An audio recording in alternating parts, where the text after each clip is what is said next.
Escucha, dime si tu mamá hoy quisiera atenderme. Ah, voy a otra vez, Dios será. Mi mamá está en el baño, está haciendo pipí y no sé si ya hizo todo.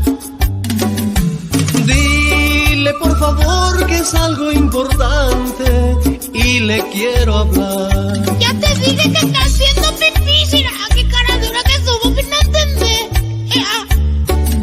Y mientras dime si que ya vas a la escuela y si cuidas tu lección. Ah, sí, a mí me lleva a la escuela un señor gordo y pelado y me compra bollo y eso parece que es chico y es mi mamá. Diles 11 años que sufriendo estoy, es justo tu edad. Un señor alto de bigote me festejó mi cumpleaños y quiere ser mi papá, dice. Mi corazón lloró y ella no contestó. Paso mis días sin fe con este amor quemándome. Mi corazón lloró y también se alegró al escuchar la voz que me atendió.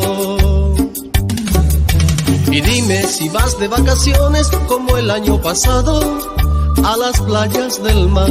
Oh, sí, pero yo me voy a bañarme en el arroyito, mamá.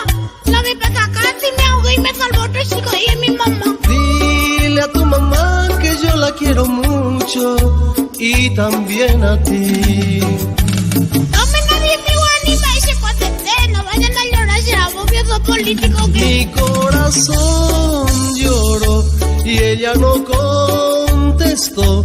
Paso mis días sin fe con este amor quemándome.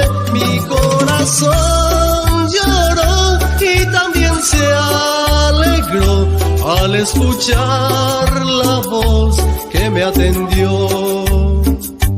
Dile que atienda, Parece que ya se va, dile que atienda. ya se fue. Si se ha marchado, entonces adiós.